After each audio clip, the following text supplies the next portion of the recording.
What is up, everybody? Welcome back to another episode of Web3 DJs. I'm your host, Sticky Finger Jones. I've got my co-host here, Hofstra.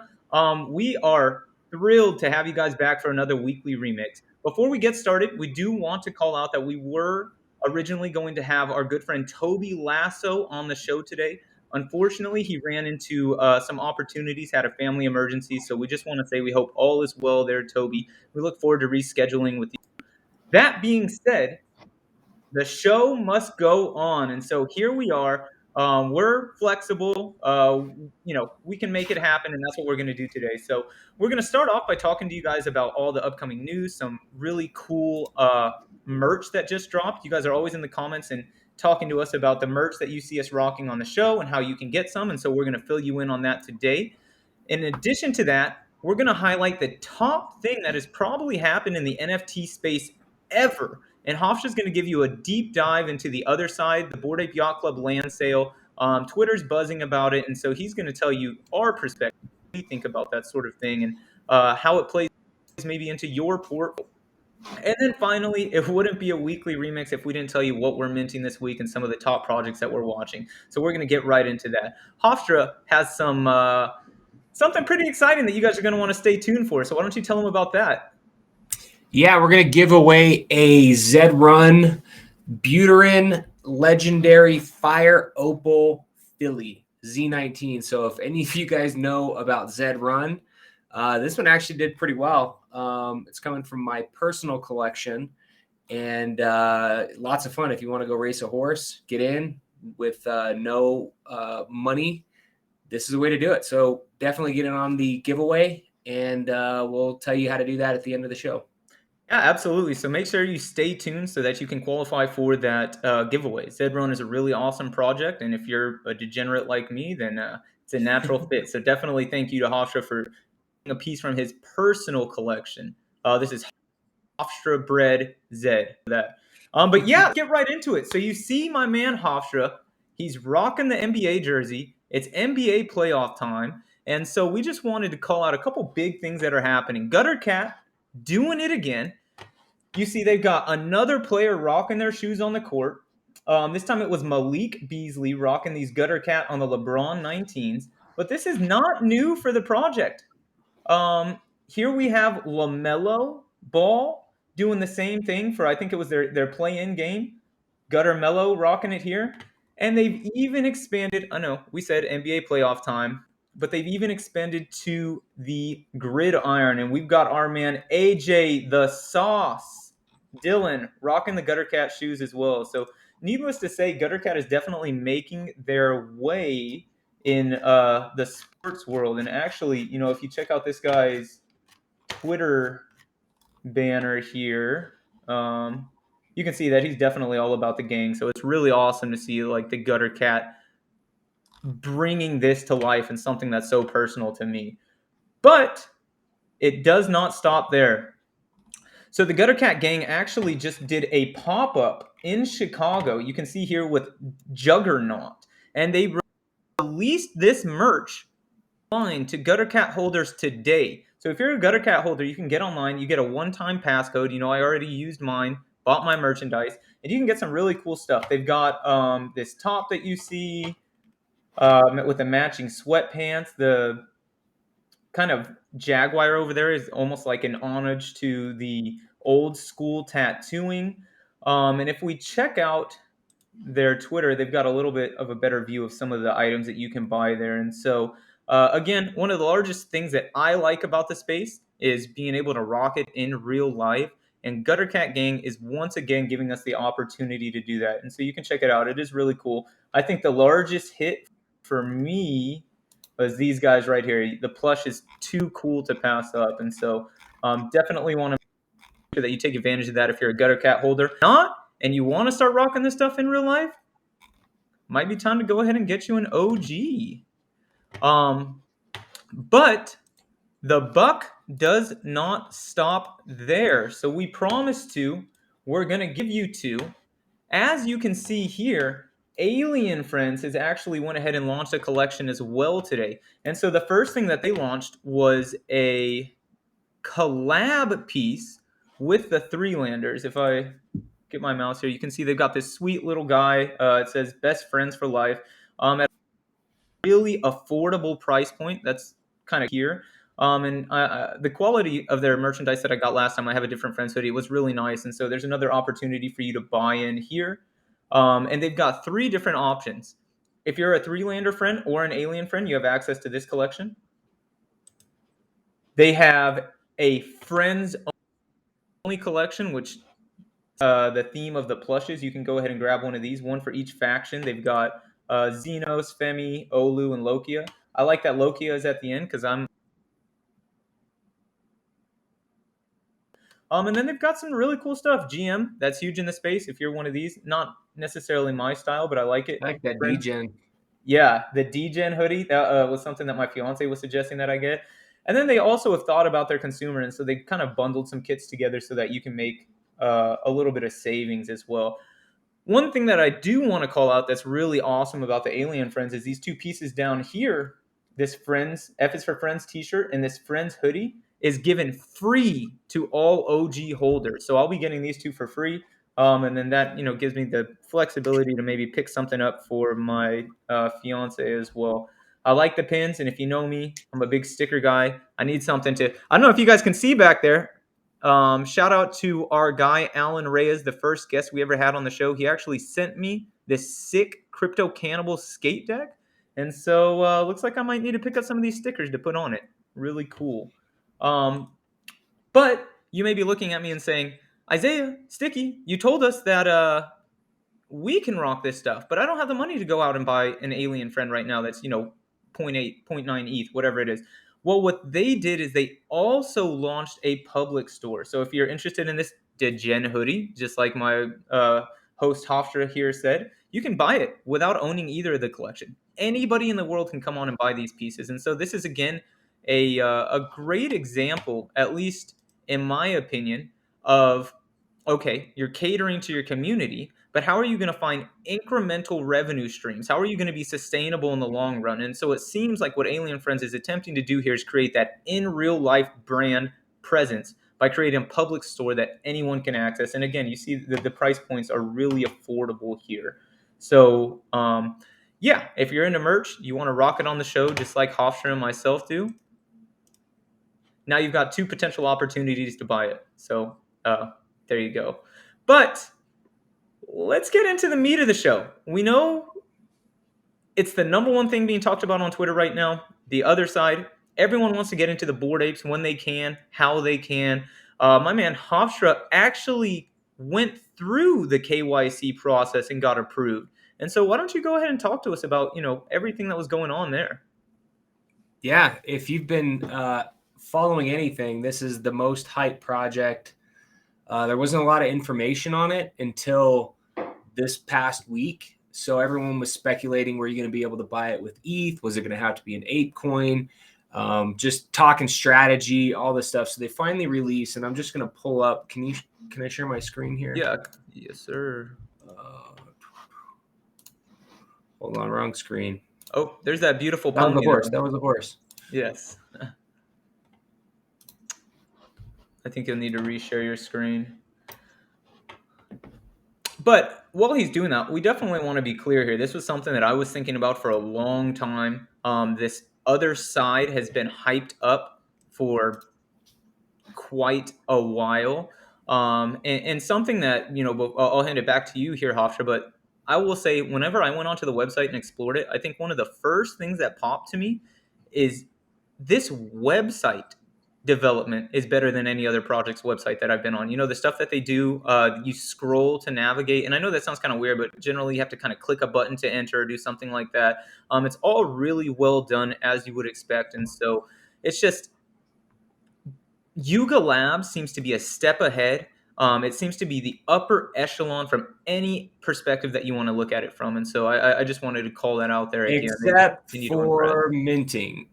And here we go. That's a you would think, right? This is a debate right now. Yes. You would think that with as much money as they have raised, with the development team that they have, with just everything that they've done, that they would have just figured this out. But they didn't. But and I'll get more into that. So right here, I just pulled up the frequently asked questions about what you had to do to get this. So basically, I had to fill out a credit application. Actually, it was probably more involved than a credit application because I had to take a picture of myself with my ID. I had to have 2 forms of pieces of. So I had like a electricity bill. I had my driver's license. And then I had to put my social security number. I had to put. I mean, it was like pretty involved, and a lot of people in the space just they don't want to do that. They're not willing to put their information out. It's kind of the whole thing with crypto is you don't have to do that. So this was a huge debate before, but if you were going to be able to mint this, it was a requirement. So And just quickly, so you were filling out, I guess, or the process has been called KYC. I'm guessing that stands for Know Your Customer. Is that yep, correct? Do you have any? yep. Okay, nice. So they literally want your information to know who you are in order to hang out or to become part of the project, whatever you want to call it. Right. And the reason this happened is you had a publicly traded company that purchased Bored Ape Yacht Club. And a lot Okay. of times when they're investors will get gun shy because of the regulatory aspect. It's kind of a gray area business. And so to legitimize it, they started requiring these sorts of things. And it's really a tax thing. So if you're going to buy it and sell it, if there's a transaction, they know who you are and you can be taxed on it, is what I'm guessing. Nice. Makes sense. And so, yeah, you had a KYC, but if you look in here to be eligible, how does the mint work? So you had to have 305 ApeCoin. So yesterday, and if you just look at this, so ApeCoin shot all the way up to 24. It was at, what is this, 430? Yeah, it was as high as 23. And a little foreshadowing here, look where it's at today. And there's a reason why it just completely dumped. And what was that price point that it's at today? It's right now it's sitting at 17. Wow. So you had to swap. Now, if you swap 305 ApeCoin over here, right, you're not paying as much, Right. but it's almost down to where when it dropped, a little higher. It came out, I think, 8. But you had, so it would have been $23 times 305. So you're talking roughly 2.5 ETH, 8,000 ish to buy this land. Wow. And so everybody was trying to figure this out all week on, what it's going to take to mint this. And not only that, a lot of people were shifting money around, selling stuff, really trying to get enough ApeCoin. But the problem was the gas war. It was absolutely insane. I think right now, if I can find this. So the other side, this is on Etherscan. Last 24 hours, $177 million spent on gas. Oh my goodness. This is just transaction fees. So imagine spending, you go in to buy something, a car for $8,000, but the transaction fee on your credit card is also another $9,000 to $10,000. That's what it was yesterday. So I was live on a Twitter space. There was about 3,000 people, and they had music going. It was awesome, and they were all trying to figure out how to get this. They kept increasing because on your MetaMask, when you do a transaction, you can increase the GUI price to get ahead. And so people started going, okay, one's not working. They would go, okay, I'm going to get it up to 2 ETH, 3 ETH, and then people were buying yesterday for 15 ETH transaction fees. So you spend 8,000, and then they were spending 15 Ethereum to mint. That's just crazy. Like stupid, ridiculous. And so I wanted to pull up here. This is today on Yuga Labs Twitter. So, I mean, the backlash from this was just insane. I mean, a lot of people weren't able to mint. So imagine the same thing. It's the same scenario, but your transaction doesn't go through and you lose your $9,000. Goodness. That's Yeah. I I saw somebody tweet and it said, my brother's about to learn a tough lesson. And the text said, my transaction failed. When do I get my ETH back?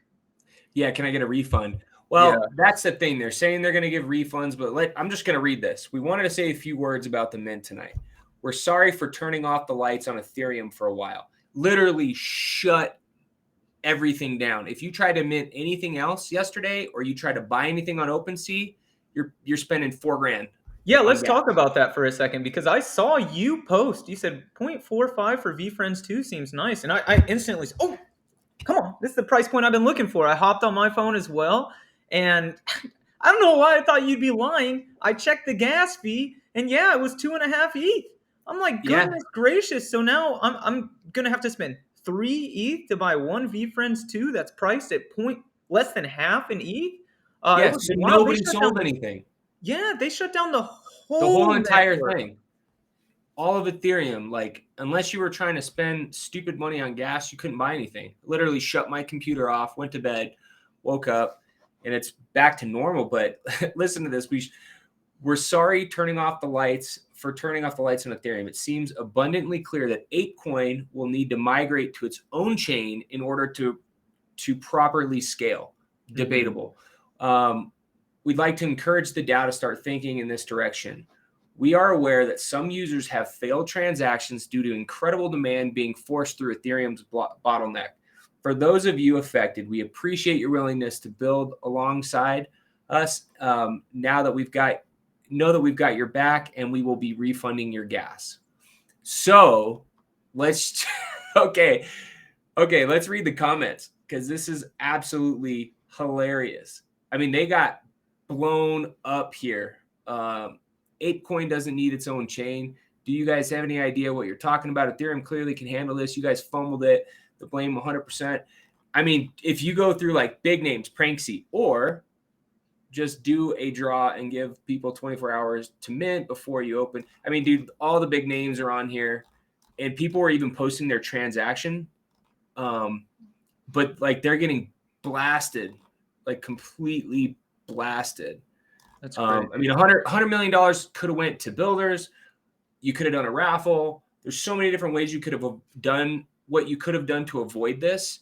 And in the last couple of weeks, there's been 3 different projects I can think of that have had just failed transaction, gas problems. You'd think that people would start understanding what works and what doesn't work, especially if you have the kind of eyes and the exposure that this project does. I don't know what's going to happen to the space, but this left a lot of bad taste in people's mouth. Sure. And like, I was ready to go. I was debating, okay, do I want to pull $9,000 out? Do I want to try to do this? My DFS mind starts thinking, right? Whenever you have chalk and everybody's on somebody, you know, you fade them. Or one of the contrarian plays is you don't pick that, you go against the grain. And I just kind of felt that yesterday. I was like, man, something's weird here. So if you didn't have 2.5 ETH on top of the 305 Ape, you couldn't even play in this. And depending on when you got in, you may or may not have been able to mint. So some people got lucky, some people didn't. But I mean, this was crazy. I've never seen anything like it, and people are pissed, rightfully so. And I don't know what's going to happen, but I'm already expecting tons of conversation this week. Will this affect Bored Ape Yacht Club? Maybe, maybe not. This is right now the transaction, what they're going for right here. So you've got Otherside deed, and it hasn't even revealed yet. So this is just like the deed on some of these. So so is this just like any other collection where this deed could have a really rare piece of land behind it, or it could just be like, okay, very nice. And so what you're gonna get. And so just real quick, it says like the floor price is 7.25 right now. I looked this morning or last night, and it was like 6.5. What was the mint price for these? Well, the mint price was 305 Ape. Oh, that's right, 305 Ape. So about 2.5. About 2.5 ETH. Okay, that's right. That makes sense. But I mean, just do the math. So 2.5 ETH. If you spent 10,000 on, man, I'm trying to. I had some of these up here because there was people that were explaining exactly what I'm talking about on these comments, where they had. Well, and think about it like this: if you didn't mint, right? So you pulled all this money out, you bought Ape at 24, and now it's at 17. So you could have had like a triple whammy, right? You pull out the ape goes down, you fail a transaction.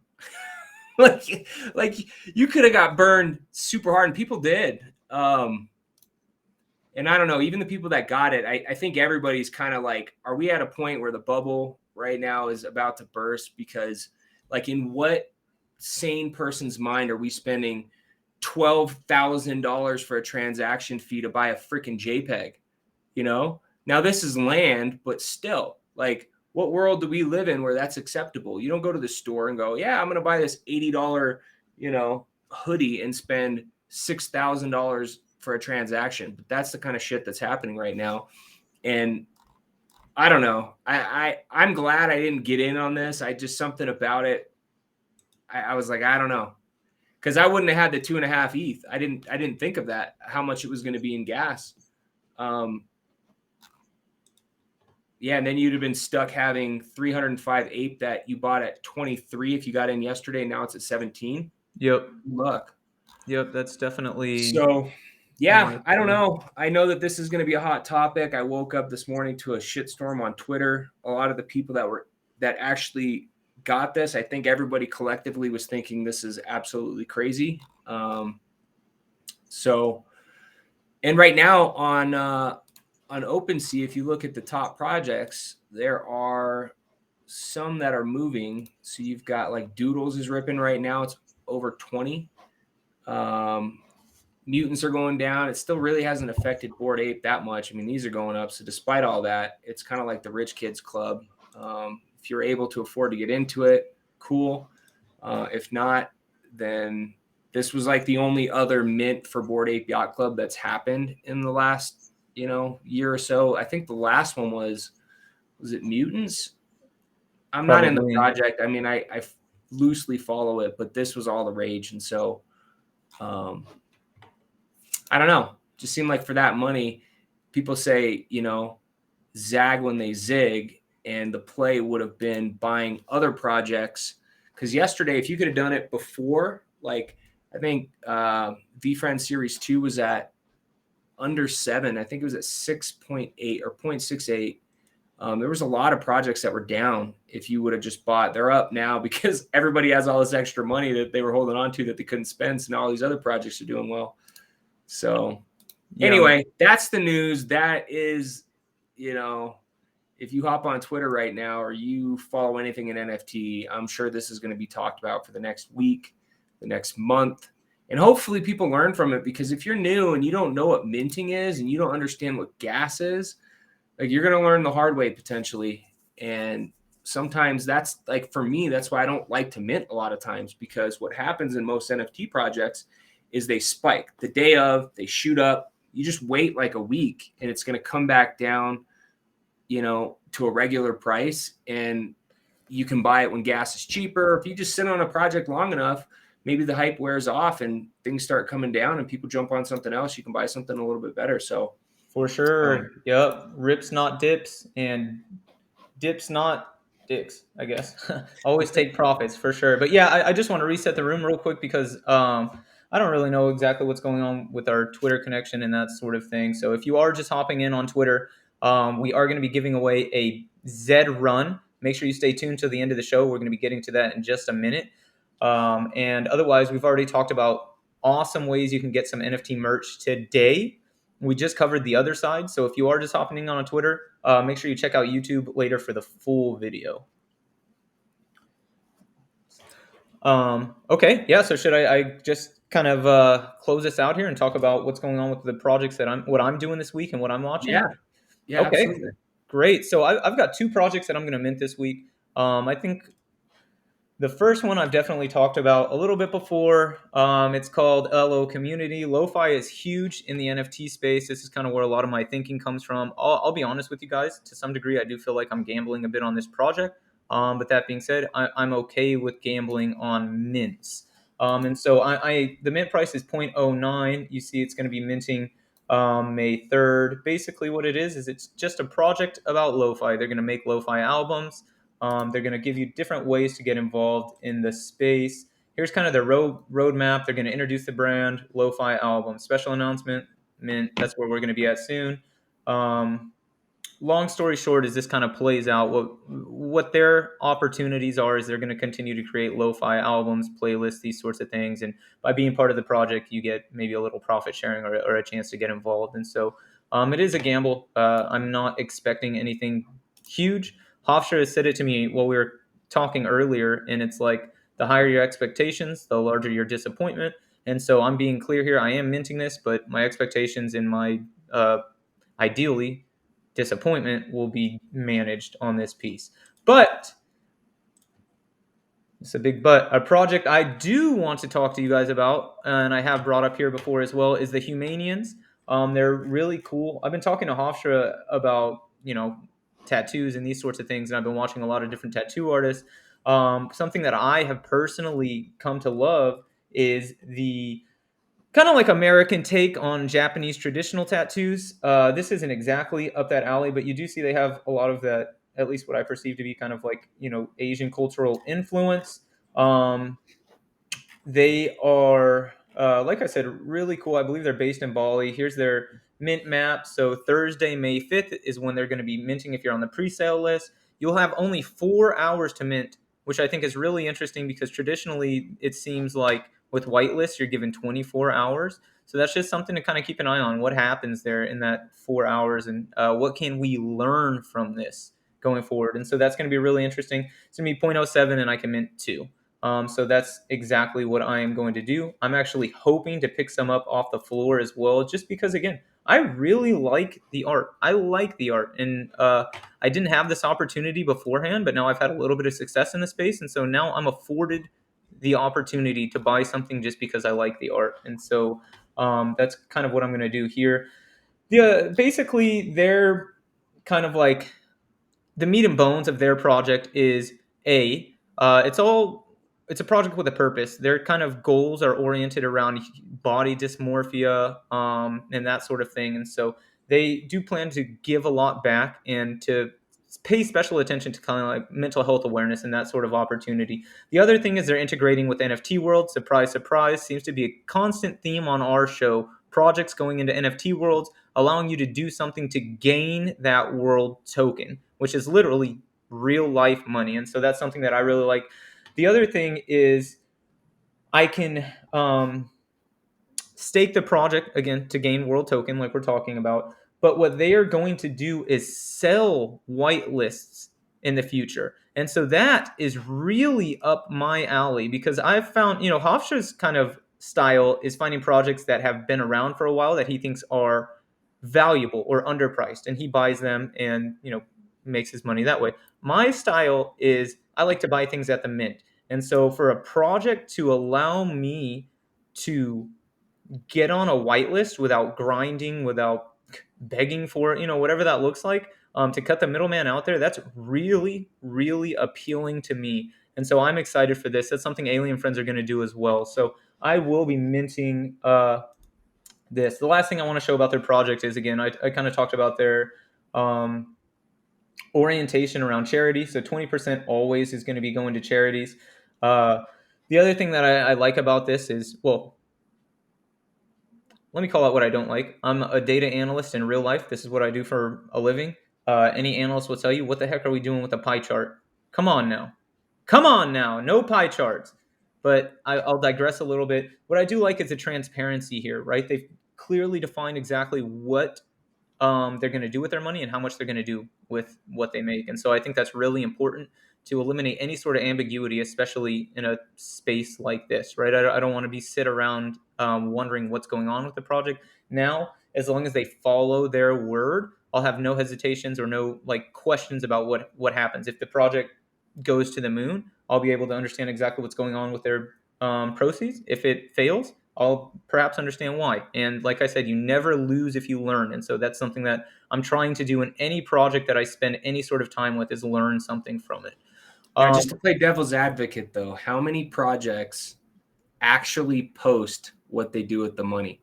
I don't know of a project, and I could be wrong, but like an investor newsletter that actually breaks down where they spent and how much. Yeah, and so exactly, and so hopefully by having something clearly defined like this, we'll be able to have a little bit more insight into that. Or if nothing else, now the community has the opportunity to hold them accountable, right?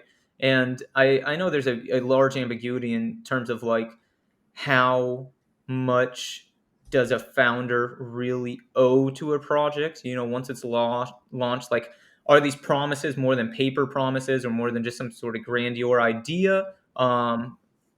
How accountable can we hold them? And I think that's still going to be defined as the space grows. But at least now we have something on paper that says like, hey, you did or did not do this. The rest is kind of out of our control, though. So let me go ahead and close out the show by talking to you guys quickly about a couple projects that I am watching as well. So the first one I'm actually really excited for. It's called, and forgive me if I pronounce this wrong, Ukio Players. Basically, it's going to be 5,555, and I'm kind of referring to them as modern day samurai to my friends. And what they're going to do is a fight to earn game. So really cool. If you get on the whitelist, you get a free mint. So I think that's also really interesting and really appealing. Probably part of the reason that they have such a high followers. But that being said, relatively low risk, and any gain from that is a high reward based on the factorial of zero. Mint info. So they're going to be doing May 5th, and public sale will be May 7th. Price to be announced. Pre-sale price, I'm assuming, will be free just based on this right here. So yeah, keep an eye out on them. They're really cool. You got to turn the notifications on because they're giving out their mints like incrementally over time. So it is really interesting, but I like that project. The next project that I want to talk about is Glitchies. This one might be one that you get on a little bit early. Look, 9,908 followers at the time that we are doing this broadcast. I just think it's really cool. The art's kind of neat. They haven't released a ton about the project yet. They've only got a couple of tweets out, 7 tweets. So I think this might be an opportunity for you to kind of get in early and hopefully secure one of these glitch list spots while the traction on them is kind of low. But if you do look at their engagement, I mean, that's 6,400 out of almost 10,000. I mean, that's 64% engagement. That's extremely high. So definitely want to see what comes here. And like it says, you're early. So hopefully you can get on this one while it's hot. The next one, I'll spend a little bit of time talking about this. They don't have too much information out yet. It's called We Are Misfits NFT. But what's interesting is they are a Canyon Venture Lab project. So if you're familiar with Canyon, we talked about them on the show previously. This is something that I previously leveraged to help evaluate projects, right? It's a really cool analytics tool. Unfortunately, now you have to kind of buy a subscription and all that sort of thing. Nothing gold can stay.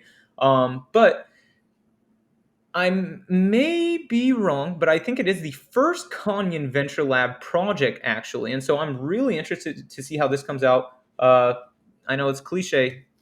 The art is cool. It is cool. I like the art. But I'm just keeping an eye on this project in lieu of the fact that it is part of this Canyon Venture Lab. So they have a great team supporting them, and I think big things can come from that. Last but not least, again, I wanted to bring this up, and so I'm not going to cover too much about this because hopefully when we schedule with Toby, we can get a little more information. Grimbogs by Bedbugs. It's a really cool project. Let me go ahead and fix our screens here.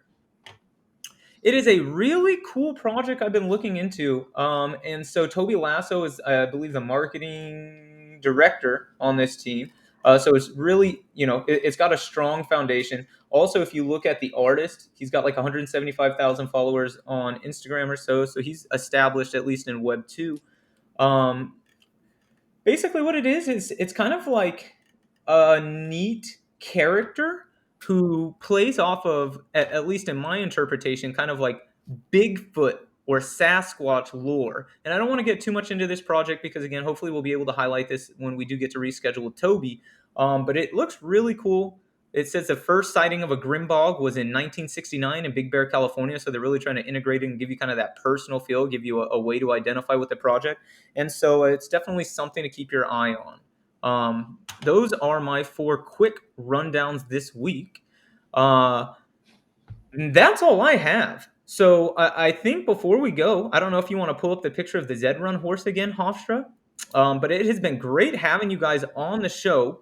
make sure if you like this comment or this content that you like, comment, and subscribe to our YouTube channel. That's the best way to help us. Actually, the best way to help us is if you enjoyed this, go ahead and tell somebody else about it. The second best way would be then go ahead and check out our socials and follow us. Hofstra is showing this Zed Run horse. I don't know if you want to give them a rundown of it. But Yeah, I got big into Zed Run, and if you're like a data analytics type of person, there's some serious data analytics tools. I even have still like up here. I don't know if you can see this one right here called Haku, and then Know Your Horses. Both of those are like staples. Then Zed Run breeding, but like you can go on here and see what they're trading for on Haku. This one's actually a fairly decent horse. It's a Z19, so it's a low number. It's a filly. I actually raced it quite a bit, and it did fairly well. But if you want to get in and try that, I know they did a partnership with NASCAR, and I just saw something about that. And so I think this year you're going to start seeing more of this project. But it's super cool. If you have one of these, you can breed them. You can find someone else that has a horse, put it together, make your own, and have something that's kind of an earlier one. I wouldn't say that this is like, one of the Genesis ones. It's probably like a second or third generation being at Z19. So super cool. This was all the rage for a long time. I was so into this project. Yeah, if you want to win it, just stick around and we'll show you how. Yeah, absolutely. So we're going to put up a Twitter post. It's going to have all the information to win that. Basically, like, comment, subscribe, tell your friends about us, and yeah, make sure you check out our YouTube. But otherwise, it's been great having you guys on here today. Thank you again for supporting us. If there's anything that we can do to support you, please do not hesitate to reach out. You can check us out on either of our Twitters, which are posted down below, or the Web3 DJ page. We'll respond to all of that. I think until next time, I'm Sticky Finger Jones. Here's Hofstra. Later. See you guys.